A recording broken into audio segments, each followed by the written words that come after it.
Hello नमस्कार दोस्तों, स्वागत है आपका अपने वीडियो चैनल आर्केडवे में। ठीक है दोस्तों, हमारा चैप्टर चल रहा था पिछली वाला राजस्थान का इतिहास। राजस्थान के इतिहास के बारे में गुर्जर प्रत्यार वंश हमने क्लियर कर लिया। आज का जो हमारा चैप्टर है वो चौहान वंश। ठीक है दोस्तों, चौहान वंश आपने नाम सुना होगा चौहान वंश के बारे में। चौहान वंश का जो प्रसिद्ध राजा थे पृथ्वीराज चौहान। पृथ्वीराज चौहान तृतीय। ठीक है दोस्तों, इसी जो महाराजा हुए राजा हुए चौहान वंश में, उसी के बारे में कुछ बेसिक जानकारी पढ़ेंगे। पृथ्वीराज चौहान 1191 और 1192 दो युद्ध हुए त्रायना के, उनके बारे में प्रसिद्ध है। ठीक है, यहाँ से ही इतिहास, बहुत बड़ा इतिहास है। तो हम समझेंगे इससे पहले जो पृथ्वीराज चौहान के वंशज यानी कि चौहान वंश के बारे में, बेसिक नॉलेज के बारे में, कि वहाँ से शुरुआती जो चौहान वंश की उत्पत्ति होती है, वहाँ से क्वेश्चन कहाँ से बनते हैं। ठीक है दोस्तों, तो सबसे पहले हम बात करते हैं चौहान वंश की स्थापना। चौहान वंश की स्थापना, क्योंकि पृथ्वीराज चौहान ही लगभग सबको याद है कि पृथ्वीराज चौहान इतना प्रसिद्ध राजा था राजस्थान का। ठीक है, तो उसी के वंशज चौहान वंश को हम अच्छी तरह समझेंगे। तो सबसे पहले बात करते हैं संस्थापक वासुदेव चौहान। ठीक है दोस्तों, संस्थापक कौन थे? वासुदेव चौहान।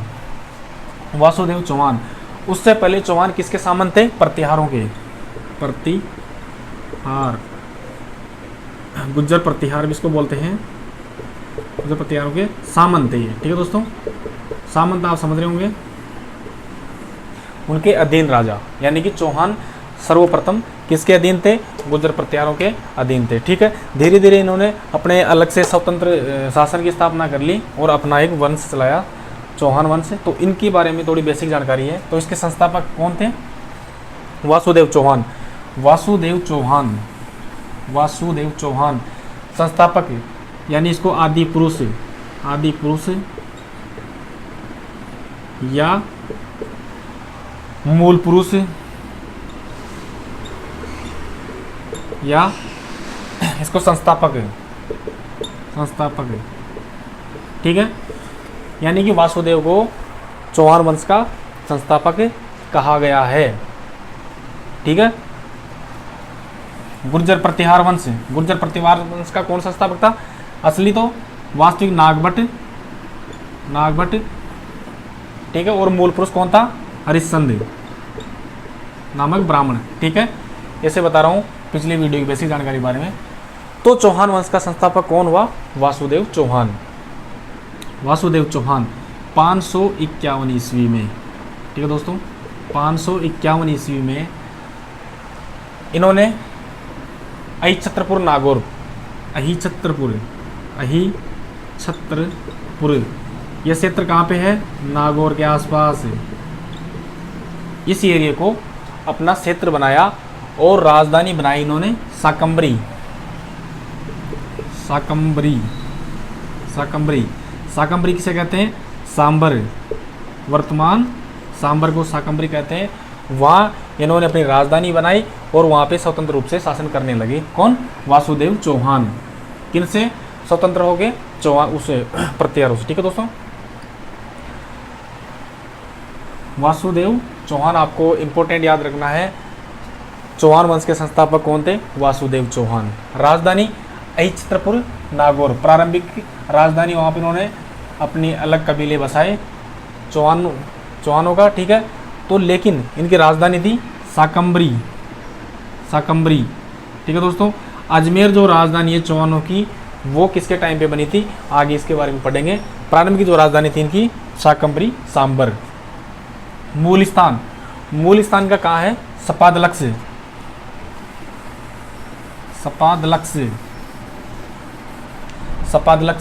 मूल स्थान कहाँ है इनका? सपादलक्ष। सपादलक्ष के बारे में समझेंगे। सपादलक्ष क्या है?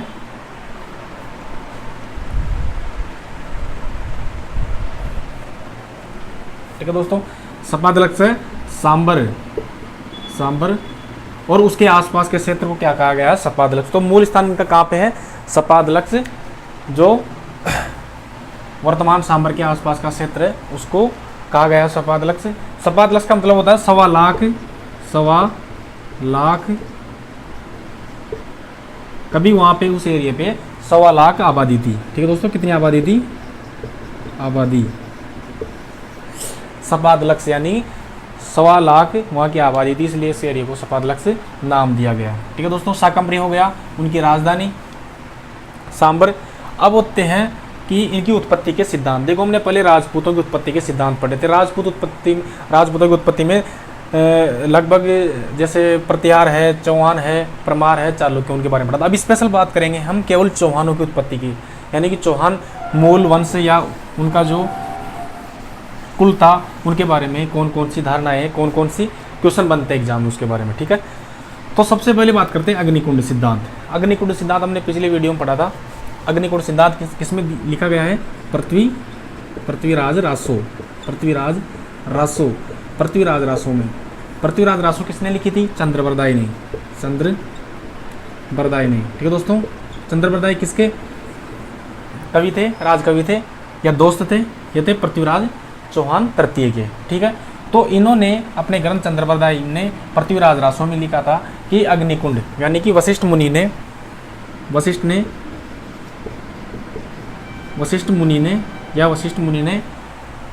मलेच्छों से सुरक्षा के लिए हवन या यज्ञ किया था। उसमें 4 योद्धाओं की उत्पत्ति हुई थी। 4 योद्धाओं कौन कौन से थे? प्रतिहार, परमार,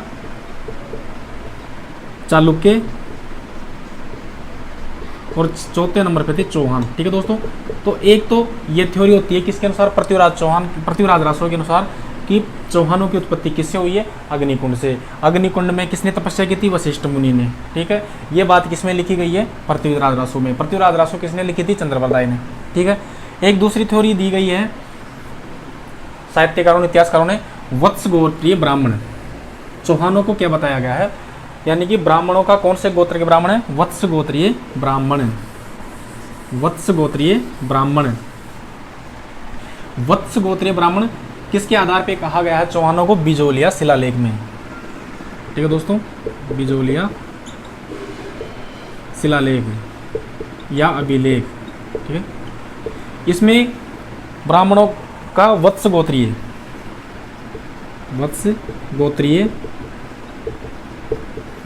ब्राह्मण बताया गया है। ठीक है दोस्तों,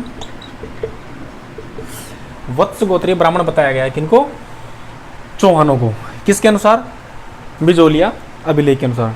ठीक है दोस्तों, अब दूसरी बात आती है वशिष्ठ की संतान। ये देखो, इसमें अग्निकुंड में क्या बताया गया था कि वशिष्ठ ने यज्ञ किया था और उसी में ही चौहानों की उत्पत्ति हुई थी, 4 योद्धाओं की उत्पत्ति हुई थी। अब दूसरा एक सिद्धांत है वशिष्ठ की संतान, यानी कि महर्षि मुनि वशिष्ठ के संतान किसमें बताया गया है? सुंदा माता अभिलेख में। सुंदा माता अभिलेख के अनुसार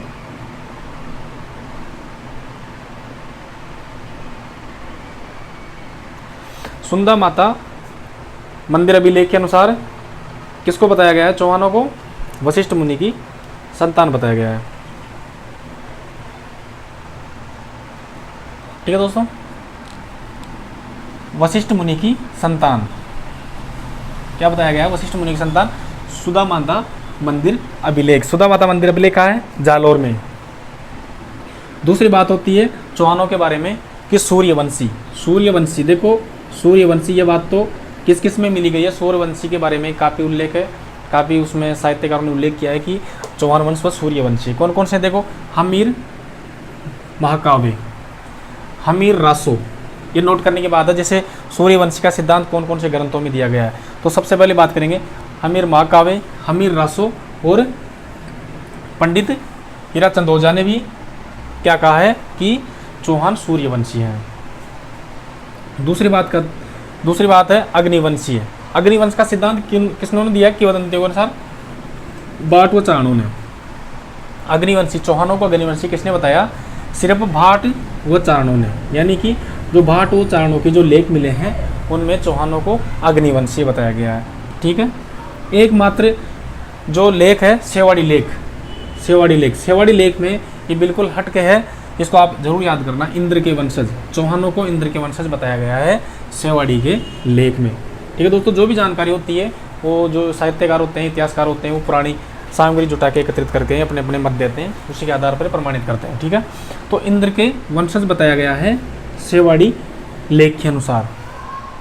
अब बात करते हैं, ये तो हो गई जैसे मान लो अग्निकुंड सिद्धांत, वत्सगोत्रीय ब्राह्मण, वशिष्ठ के संतान, सूर्यवंशी, अग्निवंशी व इंद्रदेव के वंशज। ठीक है, यहाँ से कैसे भी क्वेश्चन बन सकता है, आप इसको अच्छी तरह से ढंग से पढ़ना। अब बात आती है इष्ट देवता और कुल देवियों के बारे में। यहाँ से बहुत ज़्यादा क्वेश्चन बनते हैं चौहान वंश के बारे में। ठीक है, सबसे पहले बात आती है कुल देवी। कुल देवी, चौहानों की कुल देवी क्या है? शाकंभरी माता। शाकंभरी माता कुल देवी कौन सी है दोस्तों? कुल देवी कौन सी है? शाकंभरी माता।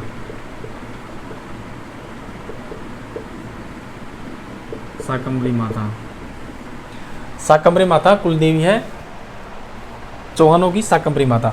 अब इसमें क्या होता है, सिक्कर के चौहान। देखो एक दो क्वेश्चन यहाँ से बनते हैं, सिक्कर के चौहान और जालोर के चौहान, दो इसमें है। और संपूर्ण राजस्थान के जो चौहान है उनकी कुल देवी है शाकंभरी माता, लेकिन इनके वंशज अलग अलग जगह पे हैं। जैसे सिक्कर के चौहान, तो सिक्कर के चौहान के जो कुल देवी है कौन सी है? जीर्ण माता। ठीक है, इसको आप नोट करना। सिक्कर के चौहानों की कुल देवी कौन सी है? चौहानों की जीर्ण माता। जीर्ण माता। ठीक है, अब बात आती है जालोर। जालोर के चौहान, जालोर के चौहानों की कुल देवी कौन सी है? आशापुरा माता। आशापुरा माता कौन सी है? आशापुरा माता। यहाँ से क्वेश्चन लगभग हर एग्जाम में पूछे जाते हैं कुल देवियों के बारे में, चौहानों कुल देवी के बारे में। जैसे संपूर्ण राजस्थान के चौहानों की कुल देवी के बारे में सवाल आता है तो आप करेंगे उसमें शाकंभरी माता। और सिक्कर के चौहानों, देखो सिक्कर जीर्ण माता का मंदिर कहाँ है? सिक्कर में। ठीक है, और जालोर के चौहानों की जो कुल देवी कौन सी है? आशापुरा माता। और एक और मोस्ट इसमें जो क्वेश्चन है वो है इष्ट देवता, यानी कि कुल देवता। यहाँ पे देवी की बात हो रही है। ठीक है, इष्ट देवता, इष्ट देवता या कुल देवता, इसको इष्ट देवता भी आ जाता है क्वेश्चन, इष्ट देवता या कुल देवता। तो ये है हर्षनाथ जी। हर्षनाथ जी, हर्षनाथ जी कहाँ पे है? सिक्कर। ठीक है, तो ये चीज़ बिल्कुल संस्थापक के लेकर कुछ इनके वंशजों के बारे में और कुछ इनकी कुल देवियों के बारे में, ये काफ़ी सारे क्वेश्चन है। इसमें से कम से 50-60 क्वेश्चन बन रहे हैं, आराम से इसको ढंग से याद करना। अब बात करते हैं इनमें महत्वपूर्ण राजा कौन से हुए? महत्वपूर्ण राजा। ठीक है, महत्वपूर्ण राजा। शुरू में चौहान किसके सामंत थे? प्रतिहारों के। अब इन्होंने अपनी स्वतंत्र शासन प्रणाली, यानी कि उनसे स्वतंत्र हो गए और खुद ने राजस्थान पे शासन किया और अपना अलग ही इतिहास रचा। ठीक है, तो क्वेश्चन कहाँ से बनते हैं? देखो सर्वप्रथम जो इसमें वो होता है, एक क्वेश्चन है अनंत गोचर। देखो इसमें और 2-4 टॉपिक हो रहा है। अनंत गोचर, अनंत गोचर जहाँ पे, यानी कि अनंत गोचर, अनंत गोचर, अनंत गोचर यानी कि चौहानों के मूल स्थान को, मूल स्थान को, मूल स्थान को क्या कहा गया है? चौहानों के मूल स्थान कौन सा है? सपादलक्ष, उसको क्या कहा गया है? अनंत गोचर। एक और क्वेश्चन यहाँ पे संबरिश, संबरिश, संबरिश। ठीक है दोस्तों, इसका संधि विच्छेद क्या होगा? संबरिश यानी कि संबर की, यानी संबर के भगवान, यानी कि चौहानों के सांबर के शासक। संबरिश किसे कहा गया है? सांबर के शासक, सांबर के शासक। सांबर के शासक कौन हुए? चौहान हुए सांबर के शासक। तो संबरिश किसे कहा गया है? सांबर के शासक को। देखो यहाँ से क्वेश्चन बनता है अनंत प्रदेश सिक्कर, अनंत प्रदेश सिक्कर। एक क्वेश्चन है अनंत प्रदेश सिक्कर, ये कहाँ पे है? सिक्कर। इसको मूल स्थान कहा गया है, वो किसमें कहा गया है? हर्षनाथ अभिलेख में। ठीक है दोस्तों, किसमें कहा गया है? हर्षनाथ अभिलेख में, हर्षनाथ अभिलेख में। अब यहाँ से महत्वपूर्ण राजा हुए कौन कौन से हुए उसके बारे में हम चर्चा करेंगे। यानी कि जो सांबर में चौहान वंश के राजा थे वो कौन कौन से थे? अजमेर से जब इन्होंने अजमेर को राजधानी ट्रांसफ़र किया, वहाँ से इन्होंने बहुत ज़्यादा साम्राज्यवादी विस्तारवादी नीति अपनाई और संपूर्ण राजस्थान में नहीं, उत्तरी भारत में भी और दिल्ली तक इन्होंने अपना झंडा लहराया। ठीक है, तो सबसे बात आती है वासुदेव। ठीक है, वासुदेव 551 ईस्वी में 551 ईस्वी में स्थापना करते हैं किसकी? चौहान वंश की। इसको क्या कहते हैं? आदि पुरुष, मूल पुरुष। ठीक है, इसके बाद में इनके शासक हुए नरप, फिर होते हैं दुर्लभ राज किसके सामंत थे? प्रतिहार के सामंत थे। इसका उल्लेख मिलता है किसमें?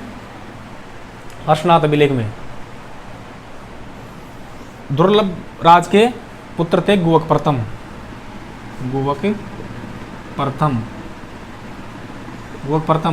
किसका पुत्र था? दुर्लभ राज का। ठीक है दोस्तों, और इसका एक सामंत था, गुवक प्रथम का सामंत कौन सा? हट्टड़। पिछली वीडियो में पढ़ाया था हमने कल प्रतिहार वंश के हट्टड़, और इसने हर्षनाथ मंदिर का निर्माण किया था। सामंत ने, किसने? हट्टड़ ने हर्षनाथ मंदिर निर्माण। ठीक है दोस्तों, हर्षनाथ मंदिर का निर्माण किसने किया था? हट्टड़ ने। हट्टड़ किसका सामंत था? गुवक प्रथम का, चौहान का। और गुवक प्रथम किसका पुत्र था? दुर्लभ राज का। दुर्लभ राज किसका सामंत था? प्रतिहारों का। ठीक है, एक यहाँ पे मोस्ट क्वेश्चन बनता है, यहाँ से भी कई बार क्वेश्चन आते हैं। चंद्रराज चौहानों का प्रसिद्ध राजा हुआ चंद्रराज। ठीक है दोस्तों, चंद्रराज। इसकी पत्नी थी अल्प्रभा। पत्नी कौन थी? पत्नी अल्प्रभा। इसकी रानी थी चंद्रप्रभा की रानी अल्प्रभा। ये बहुत ज़्यादा धार्मिक थी। इसके बारे में एक कहानी है कि ये रोजाना पुष्कर में, कहाँ पे? पुष्कर, ब्रह्मा जी के मंदिर के सामने,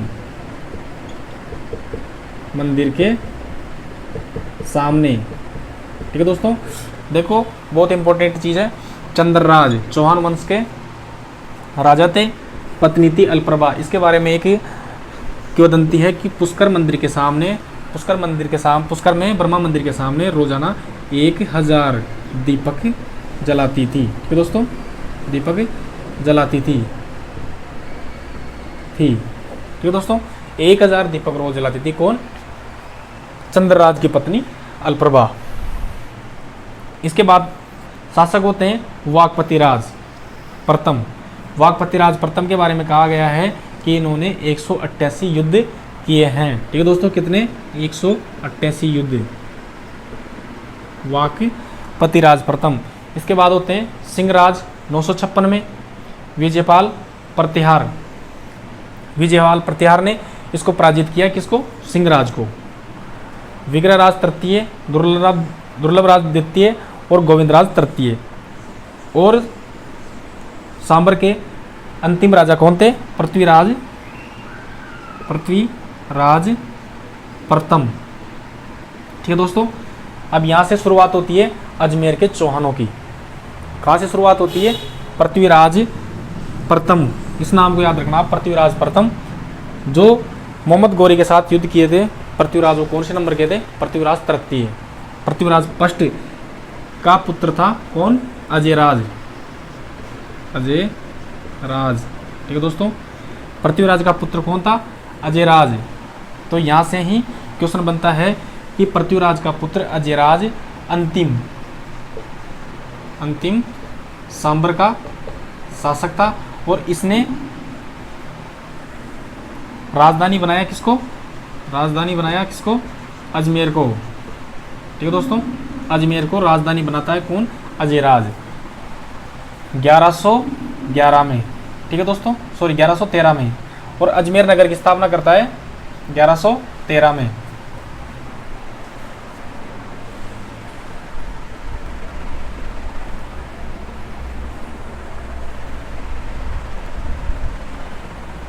ठीक है दोस्तों, अजयराज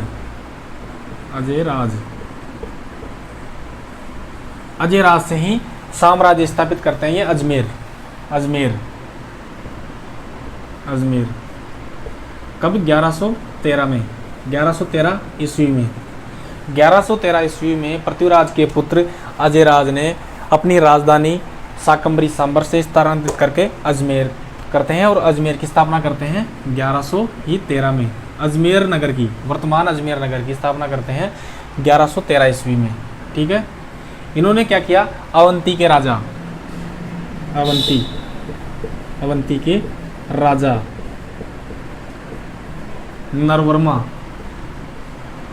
नरवर्मा को हराया। ठीक है दोस्तों, ये नरवर्मा को हराता है सर्वप्रथम इन्होंने, और वहाँ का उसका सेनापति था दंडनायक। नरवर्मा की हत्या किया इसने, हत्या यानी कि इसने, अजयराज ने एक उपलब्धि प्राप्त की थी। शुरू में ही अवंती के राजा नरवर्मा को हरा देता है युद्ध में और उसकी हत्या कर देता है। और दंडनायक, अवंती के राजा दंडनायक, अवंती के राजा का सेनापति था दंडनायक। ठीक है दोस्तों, उसको क्या करता है? ये ऊँट से बांध देता है, ऊँट से बांध देता है। ठीक है दोस्तों, अजमेर की एक और प्रसिद्धि है तुर्क शहाबुद्दीन को हराना। तुर्क शहाबुद्दीन को भी हराया। ठीक है दोस्तों, एक और उपलब्धि होती है अजयराज की, अगले वीडियो में पढ़ेंगे हम। वैसे तो नेक्स्ट में अजयराज से, अजमेर से, चौहान वंशों के बारे में, लेकिन कुछ चीज़ें बता देता हूँ कि सर्वप्रथम सिक्के